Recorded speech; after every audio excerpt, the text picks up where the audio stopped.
Hello बच्चों, आज मैं बात कर रहा हूँ कूलम्ब्स लॉ। ये आपका थर्ड लेक्चर है ट्वेल्थ के लिए, ट्वेल्थ बोर्ड के लिए हम बात कर रहे हैं। कूलम्ब्स लॉ बेसिकली दो चार्ज के बीच फोर्स की बात करता है।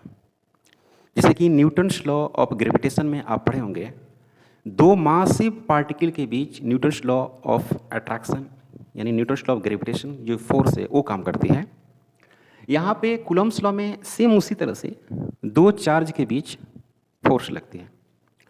जैसे कि मान लो कि यहाँ पर एक चार्ज पार्टिकल है और एक चार्ज पार्टिकल यहाँ पे है। ये Q2 चार्ज है और ये क्या है, Q1 चार्ज है, और इसके बीच का जो डिस्टेंस है वो क्या है, R। इसके बीच का डिस्टेंस R है। तो इस चार्ज पे इस चार्ज के द्वारा फोर्स लगती है, इस चार्ज के द्वारा इस चार्ज पर इधर फोर्स लगेगी। एट्रैक्टिव नाम इसका नाम रिपल्सिव हो जाएगा, क्योंकि दोनों चार्ज सेम नेचर का है। और दोनों फोर्स का जो मैग्नीट्यूड होगा वो F होगा। मैग्नीट्यूड में कोई वेरिएशन नहीं होगी, जैसा कि न्यूटन्स लॉ ग्रेविटेशन में होती है, सेम यहाँ पर वैसे ही है। अब ये जो है फोर्स लाइन ज्वाइनिंग होती है, सीधा स्ट्रेट लाइन मिलाई जाती है। देखो सीधा स्ट्रेट लाइन से दिखाई जाएगी, टेढ़े मेढ़े लाइन नहीं होनी चाहिए, सीधा होनी चाहिए। अब ये जो फोर्स में कूलम्ब्स लॉ का स्टेटमेंट है वो कह रहा है कि जो मैग्नीट्यूड ऑफ फोर्स है, magnitude of force between two charge particle is directly proportional to the product of two charges. Clear? तो मैग्नीट्यूड, पहला स्टेटमेंट इसका ये हो गया कि magnitude of forces is directly proportional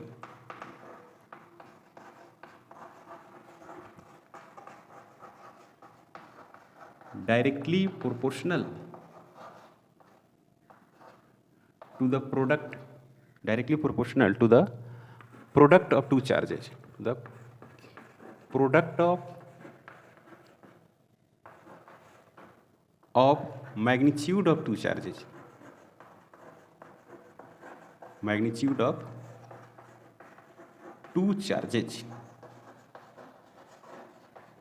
मतलब आप ऐसे लिख सकते हो आप इसको, F डायरेक्टली प्रोपोर्शनल Q1 है, F डायरेक्टली प्रोपोर्शनल Q2 है, दोनों को लेके चले तो F directly proportional Q1 Q2। जितना ज़्यादा चार्ज रहेगा उतने ही ज़्यादा मैग्नीट्यूड होगी। दो चार्जों के जो प्रोडक्ट होंगे उनके डायरेक्टली प्रोपोर्शनल होंगे। इसका मतलब ये हुआ। क्लियर? जितने ज़्यादा चार्जेज है उतनी ज़्यादा फोर्स है। नेक्स्ट इसमें जो पॉइंट है वो है कि जो मैग्नीट्यूड ऑफ फोर्स है, मैग्नीट्यूड ऑफ फोर्स यानी magnitude of forces is inversely proportional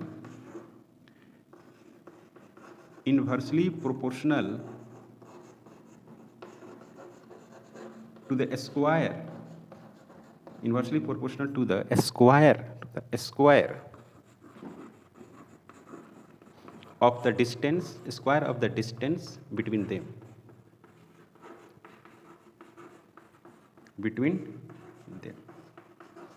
Square of the distance between them मतलब इस तरह से है,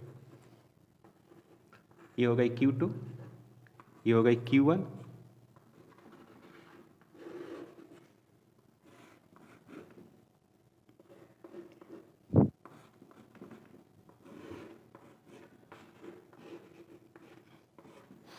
F1 डिवाइड बटे R square. This is the first, this is the second. From first and second,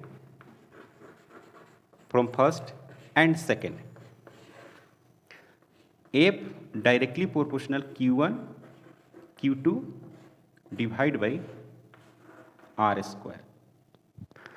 दोनों को एक साथ मैंने लिख दिया है कि F directly proportional magnitude of Q1 Q2 divide by R square.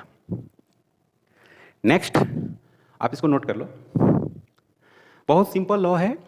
Charge के डायरेक्टली प्रोपोर्शनल जो फोर्स लगेगी वो product of directly proportional two charges होगी, और inversely proportional square of the distance between them होगी। मतलब कि जितनी ज़्यादा डिस्टेंस बढ़ेगी फोर्स उतना ही घटेगी, चार्ज का मैग्नीट्यूड बढ़ेगी, फोर्स का मैग्नीट्यूड बढ़ेगी। इक्वेशन इस तरफ के आ गया था Q1 Q2 divide by R square. इसको आप सोल्व करोगे तो आपको मिलेगा इस तरह से K Q1 Q2 divide by R square. ये एक फार्मूला है फोर्स कैलकुलेट करने का और काफ़ी इंपॉर्टेंट है। K जो है वो कांस्टेंट है, फिलहाल इसकी जो वैल्यूज है वो कुछ इस तरह से है 9 into 10 to the power 9, 9 into 10 to the power 9, और इसकी जो यूनिट होगी यहाँ ये चली जाएगी तो newton into metre square, newton into metre square, coulomb into coulomb, coulomb square. Unit होगी इसकी newton metre square divide by coulomb square. ये के की वैल्यू है। अब के की वैल्यू को यहाँ पर पुट करेंगे तो हमारे पास जो फार्मूला आएगा कुछ इस तरह से आएगा Q1 Q2 divide by R square. ये वैल्यू हो जाएगी F equal to 9 into 10 to the power 9 Q1 Q2 divide by R square. अब इस K के बारे में थोड़ा सा डिस्कशन करेंगे, K के बारे में थोड़ा सा बात करेंगे। K के बारे में अगर मैं यहाँ पर बात करूँ कि F equal to K Q1 Q2 divide by R square, तो K का अगर डायमेंशन लिखना हो तो मैं इस तरह से लिखूंगा एफ आर स्क्वायर डिवाइडेड बटे Q1 Q2 इक्वल टू क्या K। अब इस K का डायमेंशन, फोर्स का डायमेंशन लिखेंगे MLT-2। ये सारी बातें कहाँ करनी रहती है? ये सारी बातें हैं आपको 11th में करनी है और काफ़ी सिंपल है। L के पावर 2 और इसका हो जाएगा Q, Q का होता है IT। क्या होता है? IT, I for current, T for time, तो IT के पावर 2 और ये हो गया K। अब इसको सोल्व करने के बाद आपको मिलेगा ML के पावर 3 और T के पावर क्या मिलेगा? यहाँ से T के पावर 2 है और यहाँ पर T के पावर -2 है। जब इसको आप सोल्व करोगे कंप्लीटली तो कुछ इस तरह से मिलेगा, ये सारे ऊपर चले जाएंगे तो यहाँ पर हो जाएगा -2 और यहाँ पर हो जाएगा T के पावर -2 और ये हो जाएगी आपको K। स्क्वायर ब्रैकेट में डायमेंशन को लिखते हैं, कुछ इस तरह से लिखेंगे ऐसा। सही है? इसको सोल्व करने के बाद आपको कुछ इस तरह से मिलेगा, इस तरह से। तो यहाँ पर क्या होगा ML के पावर 3 और T के पावर -4 और I के पावर -2, ये इसकी डायमेंशन होगी। कहीं कहीं पे आपको ऐसे लिखा हुआ मिलेगा ML के पावर 3 और T के पावर K का डायमेंशन है, याद रखना इसको, K का डायमेंशन है ML के पावर 3 और T के पावर -4 और A के power -2, A for ampere. Current की जो डायमेंशन है उसको एम्पियर से भी रिप्रेजेंट की जाती है। इस बात का ध्यान रखना होगा कि जो डायमेंशन करंट की है वो डायमेंशन एम्पियर की भी होती है। क्लियर है? No doubt? ओके, थोड़ी सी और जानकारी लेते हैं। F इक्वल टू जो K है, K Q1 Q2 और डिवाइड बाई आर स्क्वायर, तो K को अक्सर हम लोग ऐसे लिखते हैं 1 4 पाई और कुछ इस तरह से लिखते हैं, ऐसे लिखते हैं ऐसे। आगे इसके बारे में बहुत अच्छे से पढ़ना है सेकंड चैप्टर में, कैपेसिटेंस ऑफ कैपेसिटर में। इसको हम लोग क्या बोलते हैं? इसको बोलते हैं परमिटिविटी, परमिटिविटी ऑफ मीडियम। जैसे कि कोई भी है ना, जैसे कि कोई क्वांटिटी मीडियम पर डिपेंड करती है ना, तो उसका अपना एक रिलेशन होता है एयर के रेस्पेक्ट में, वाटर के रेस्पेक्ट में। इस तरह से रिलेशन बनता है। जैसे आपने डेंसिटी, रिलेटिव डेंसिटी आपने पढ़ा होगा, तो density of substance divided by density of water, relative density होती थी। उसी तरह से रिफ्रैक्टिव इंडेक्स पढ़ते थे, speed of light in vacuum divided by speed of light in medium. Same यहाँ भी कुछ ऐसा ही है। मतलब कहने का मतलब ये हुआ कि फोर्स जो होगी वो मीडियम पे डिपेंड करती है। क्या मतलब है इसका? इसका मतलब है कि जो फोर्स है, जो इलेक्ट्रिक फोर्स है, वो मीडियम पे डिपेंड करती है। इसका मतलब ये हुआ कि दो चार्ज के बीच अगर एयर में एक डिस्टेंस पे फोर्स लग रही है, वहीं चार्ज वहीं डिस्टेंस अगर वाटर में रखते हैं तो उसके बीच फोर्स जो होगी वो चेंज कर जाएगी। क्या करेगी? चेंज कर जाएगी। इसलिए ऐसा यहाँ पर ये वर्ड्स आ गए। तो ये जो ऑप्सलन होती है वो कुछ रिलेशन होती है, epsilon naught into epsilon R. अभी कैसा होती है देखो, relative density of substance is equal to density, relative density into density of water. अब ये नहीं कि यहाँ पढ़ना है, मैं कह रहा हूं कि उसी तरह से इनका भी रिश्ता है। तो यहां पे वाटर के रिस्पेक्ट में है, यहां पर एयर के रिस्पेक्ट में हम लोग को पढ़ना है। ठीक है भाई, वैक्यूम और एयर की ऐसे बात हम लोग करते हैं। इसकी जो वैल्यूज होती है वो फिक्स है, वो क्या है? वो है 8.854। क्या लिखा मैंने? 8.854 इंटू 10 टू द पावर -12 और यूनिट क्या है? कूलम्ब स्क्वायर पर न्यूटन मीटर स्क्वायर। ये इसकी यूनिट होगी 8.8। ऑप्सलन आर की जो वैल्यूज है वो चेंज करेगी। 1 किसके लिए होगी? एयर के लिए। 1 होगी एयर के लिए, और अदर के लिए, अदर मतलब वाटर हो गया या कोई अदर मीडियम, फॉग हो गया, ठीक है ना, या रेन हो रही है, उसमें अगर आप चार्ज को रखती है तो मीडियम बदल गई। तो क्या होगी? अदर के लिए जो भी वैल्यू होगी वो 1 से क्या होगी? बड़ा होगी। कितना होगी? क्वेश्चन में दिया रहेगा। Clear? Option are greater than 1 other के लिए होगी। कितनी होगी वैल्यूज? ये क्वेश्चन में दिया हुआ रहेगा, इसका आपको टेंशन लेने की जरूरत नहीं है। ओके, अब क्या करता हूं मैं? एयर के लिए कैलकुलेट करता हूं। किसके लिए? एयर के लिए। तो आप लिखोगे यहां पर एयर के लिए, तो एफ जो है एयर, क्या लिखने जा रहा हूं? 1/4 पाई ऑप्सलन नॉट, और ऑप्सलन आर का वैल्यू मैंने क्या रख दिया? 1। ऑप्सलन आर का वैल्यू क्या रख दिया? 1 एयर के लिए। के का वैल्यू फॉर्मूला में ना के, तो के का वैल्यू यहाँ रख दिया मैंने 1/4 पे ऑप्सलन 0 इंटू ऑप्सलन आर, और ऑप्सलन आर 1 हो गया क्योंकि बात किसकी है? एयर की। सही है? Good out? ओके, यहाँ पर लिखना है क्या? Q1, फिर क्या लिखना है? Q2 और डिवाइड बटे क्या लिखना है? R²। 4 पाई यहाँ पर लिखेंगे 1/4, पाई का वैल्यू लिखेंगे 3.14, और ऑप्शनल का वैल्यू लिखेंगे 8.854 इंटू 10 टू द पावर -12, और यहाँ लिखेंगे क्या? Q1, फिर लिखेंगे Q2 और डिवाइड बटे R²। इसी को जब सोल्व करते हैं ना तो मैं लिखता हूँ क्या? 9 इंटू 10 टू द पावर 9। इसीलिए मैंने पहले ही लिख दिया था, इतनी गंदा कैलकुलेशन से बच जाए और एग्जैक्ट वैल्यू हमें याद रहे। तो this is the F air. ये क्या है? F air. अब एफ मीडियम अगर आप रखेंगे तो क्या होगा? एक फार्मूला है, काफी इंपॉर्टेंट फार्मूला है। अब एफ मीडियम, मीडियम मतलब कोई वैल्यूज है, ये नहीं मालूम है, तो क्या लिखेंगे? 1/4 पाई ऑप्सलन नॉट लिखेंगे, और क्या लिखेंगे? 1 बटे ऑप्सलन आर लिखेंगे, और क्या लिखेंगे? Q1 Q2 और डिवाइड बटे क्या लिखेंगे? R² लिखेंगे। अब इसकी वैल्यू क्या लिखेंगे? ये वाली वैल्यू क्या होगी? 9 इंटू 10 टू द पावर 9 होगी। 9 into 10 to the power 9 into Q1 Q2 और डिवाइड बटे R²। ये है ना 9 इंटू 10 तो ये लाए ना भाई, ये आई, तो इसके बदले हम क्या लिखेंगे? ये लिख दिया मैंने, और नीचे में क्या रहेगा? ऑप्शन आर रहेगा। अब बताओ, 9 into 10 to the power 9 Q1 Q2 बटे R², इसकी वैल्यू क्या? ये है, तो इसको लिखेंगे क्या? F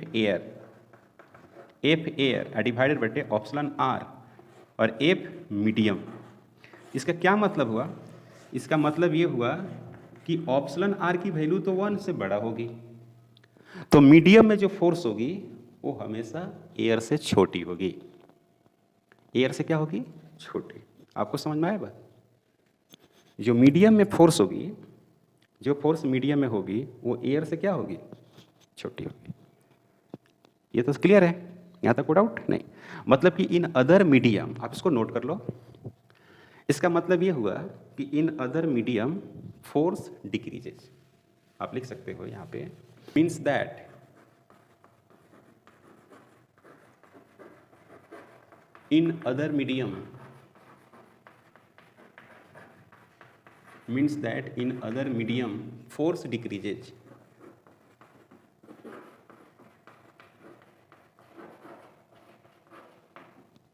in other medium force decreases, force जो क्या होगी वो घट जाएगी। ओके, अब एक छोटा सा एग्जाम्पल कहेगा ये कि 2 फंडामेंटल चार्ज पार्टिकल दिया हुआ है, 2 फंडामेंटल चार्ज पार्टिकल दिया हुआ है, उसके बीच का डिस्टेंस 1 सेंटीमीटर है। तो आपको बताना है कि इलेक्ट्रिक फोर्स क्या है, मतलब कि गिवन है, क्या गिवन है? गिवन है fundamental charge particle, fundamental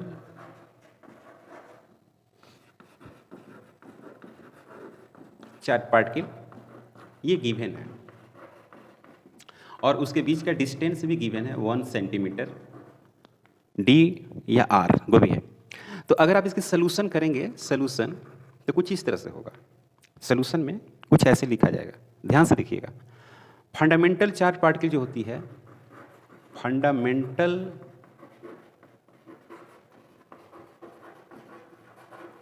charge particle means electron and proton. Electron और प्रोटॉन को हम लोग कहते हैं fundamental charge particle. 1.6 into 10 to the power minus 19 coulomb, इस तरह से बोलते हैं। -1.6 into 10 to the power minus 19 coulomb plus 1.6 into 10 to the power minus 19 coulomb, इस तरह से हम लोग बोलते हैं। और डिस्टेंस जो है वो कितनी है? 1 centimetre, means that 1 into 10 to the power minus 2 metre. तो जो फोर्स होगी वो कितनी होगी? 9 into 10 to the power 9 into mod में रखेंगे, याद रखना होगा, क्या रखेंगे? मॉड में। मॉड में रखने का मतलब ये हुआ कि यहाँ पे 2 क्वांटिटी आएगी, Q1 और Q2। अगर एक कोई पॉजिटिव है दूसरी निगेटिव है तो उसका प्रोडक्ट क्या होगा? निगेटिव होगा, तो मॉडुलस से बाहर आएगा तब पॉजिटिव हो जाएगा। अगर दोनों पॉजिटिव है तो उसका प्रोडक्ट पॉजिटिव, मॉडुलस से बाहर आएगा तब पॉजिटिव। अगर दोनों निगेटिव है तो उसका मल्टीप्लिकेशन क्या होगी? पॉजिटिव, और मॉडुलस से बाहर आएगा तब पॉजिटिव। कहने का मतलब ये हुआ कि फोर्स जो होगी वो ऑलवेज पॉजिटिव होगी, फोर्स को हम लोग निगेटिव नहीं लिखेंगे। तो यहाँ पर क्या लिखेंगे? -1.6 into 10 to the power minus 19 into 1.6 into 10 to the power minus 19, ये मॉड हो गए। और इसका square 1 into 10 to the power minus 2, इसका स्क्वायर करेंगे तो इसको लिखेंगे क्या? यहाँ पर लिख देंगे 9 इंटू 10 टू द पावर 9। इसको लिखेंगे 1.6 मल्टीप्लाई करेंगे तो 2.56 इंटू 10 टू द पावर 19 और 19 38, माइनस हो जाएगा, माइनस में होगा। ओके, ये तो आप जानते होंगे ना, बेस सेम है तो पावर क्या होती है? ऐड हो जाती है। नीचे में है इसकी स्क्वायर, तो बहुत सारे बच्चे क्या करते हैं कि इसको +4 लिखते हैं। +4 नहीं होगा, 2 बार मल्टीप्लाइकेशन है तो बेस सेम है तो पावर क्या होती है? जुड़ जाती है। अब यहाँ पे इसकी मल्टीप्लाइकेशन निगेटिव थी, मॉड हटाए तो पॉजिटिव हो गई, मतलब कि मॉड से जब बाहर निकलेगी तो ऑलवेज पॉजिटिव होगी। अब इसको आप मल्टीप्लाई करो तो कुछ इस तरह से मिलेगा, इसको इसमें मल्टीप्लाई करेंगे तो मिलेगा 23.04,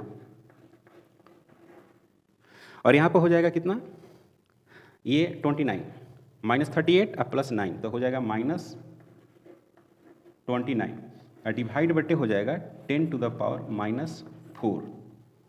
इस तरह से वैल्यू मिलेगी 10 टू द पावर -4। अब 10 टू द पावर जो -4 है उसको आप कहाँ ले जाओगे? ऊपर। जो 10 टू द पावर -4 है उसको हम ले जाएंगे ऊपर। इसको ऊपर ले जाएंगे तो क्या मिलेगा? एफ जो होगा वो होगी 23.04 into 10 to the power -29 into 10 to the power 4, तो मिलेगा 23.04 into 10 to the power -25 newton. और यहाँ पर लिखना होगा एट्रैक्टिव, यहाँ लिख देंगे एट्रैक्टिव नेचर, और यही हो गया कंप्लीट आंसर। तो यहाँ पे मैंने फोर्स को ऑलवेज पॉजिटिव कर दिया, निगेटिव से क्या कर दिया? पॉजिटिव कर दिया, और यहाँ पर लिख दिया अट्रैक्टिव नेचर। क्लियर? वैसा ही एक और क्वेश्चन है, कुछ इस तरह का है, गिवन है Q1 इक्वल टू 6 माइक्रोकूलम और Q2 इज इक्वल टू 9 नैनोकूलम, और जो R है वो है 3 सेंटीमीटर। तो फाइंड फोर्स, आपको फोर्स कैलकुलेट करना है। तो कैसे कैलकुलेट करेंगे फोर्स?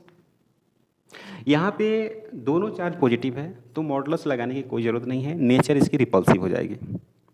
यहाँ पर एक चार्ज पॉजिटिव थी, दूसरी निगेटिव थी, तो इसकी नेचर क्या हो गई थी? अट्रैक्टिव हो गई थी। अब क्या है कि दोनों चार्ज क्या है? पॉजिटिव है, तो इसकी नेचर हो जाएगी रिपल्सिव। तो फार्मूला क्या लिखेंगे? F इक्वल टू के Q1 Q2 divide by R square. एक बात का ध्यान रखना है कि जब भी फोर्स एयर में रहेगा तो ऐसे ही रहेगा, मीडियम में रहेगा तो वो मेंशन करेगा, अदर मीडियम में रहेगी तो वो बातें करेगा। ऐसे ही नहीं कि मीडियम की बात नहीं किया, आप मीडियम का फार्मूला लगा रहे हो, ऐसा नहीं करना है। तो यहाँ पे Q1 इक्वल टू 6 माइक्रोकूलम। तो 6 तो ठीक है, माइक्रो का मतलब होता है 10 to the power -6 coulomb. Clear है? -6 कूलम। Q2 जो है वो है 9 नैनो कूलम। तो 9 तो ठीक है, 9 का मतलब हो गया यहाँ पर, नैनो कूलम का मतलब हुआ 10 to the power -9 coulomb. Q1 6 micro coulomb, 6 into 10 to the power -6 coulomb. और Q2 का मतलब हो गया 9 नैनो कूलम। तो 9 नैनो कूलम का मतलब है 10 टू द पावर -9। ये याद रखेंगे।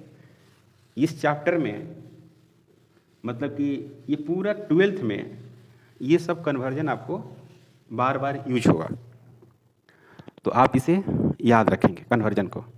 R है आपको 3 सेंटीमीटर, तो आप इसको लिखेंगे 3 into 10 to the power -2 metre. अब आपको फोर्स का फार्मूला लगाना है, तो F इक्वल टू लिखेंगे, F equal to 9 into 10 to the power 9, फिर लिखनी है 6 इंटू 10 टू द पावर -6 और 9 इंटू 10 टू द पावर -9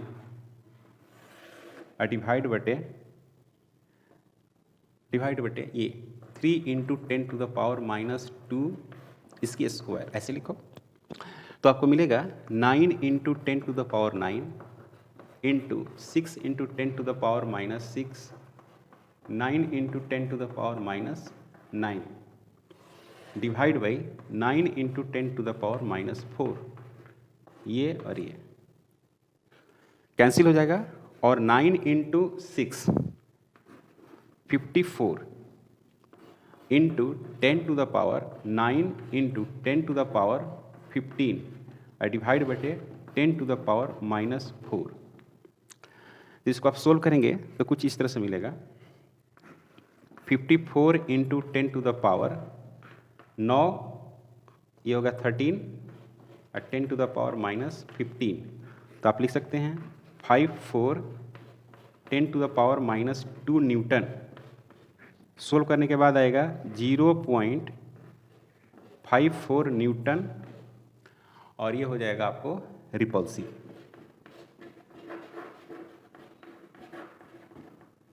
यही हो गया आंसर। क्लियर है? कोई डाउट? ओके। अब इसमें हम लोग क्या पढ़े हैं? Q equal to N into E। N number of electrons है, E small e electronic charge है, और Q जो है वो चार्ज ऑन बॉडी है। Q equal to charge on body, N equal to number of electron, E equal to electronic charge. इसके charge का एक और फार्मूला होता है, Q बराबर I इंटू टी। I है करंट, I है करंट, और T है टाइम, T है टाइम। अगर इन दोनों को इक्वेट कर दें तो हमें ऐसे मिलेगा NE इंटू आई टी, ऐसे मिलेगा। क्लियर है? अगर मैं ऐसे बात करूं तो इस तरह से मिल सकता है, मतलब कि N इज इक्वल टू ऐसे भी आएगा current into T divide by E, इस तरह से ही बन सकता है फार्मूला। क्लियर है? नहीं तो आप ऐसे ही बना सकते हो, इसी में पहला ही में, ये इसको दूसरा बना दो, Q इज इक्वल टू क्या है, n इंटू ई है, n इंटू ई। अब मैं क्या करता हूँ कि दोनों तरफ टाइम से डिवाइड करते हैं, divide by time, divide by T both side, दोनों तरफ आप टाइम से डिवाइड करो तो मिलेगा क्या, Q divide by T is equal to n divide by T into E, into E. तो this is the I is equal to n divide by T into E. तो I divide by E is equal to n divide by T. इस n divide by T को मान लो capital N, और ये capital N क्या हो गया, ये नंबर ऑफ इलेक्ट्रॉन है, तो इसको बोलेंगे number of electron passing per second. 1 second में, 2 सेकेंड में, 3 सेकेंड में, या जितने भी सेकेंड हो में कितने नंबर ऑफ इलेक्ट्रॉन जा रहे हैं, पास कर रहे हैं, ये पता करना है। तो यहाँ पर लिख सकते हैं n is equal to I divide by E, मतलब कि number of electron passing per second, number of electron passing per second, इसको पढ़ते हैं number of electrons passing per second. तीसरा जो फार्मूला है वो आया आपको F इक्वल टू 1 डिवाइड बटे 4 pi epsilon not Q1 Q2 divide by R square, या इसी को लिख सकते हैं 9 into 10 to the power 9 Q1 Q2 divide by R square.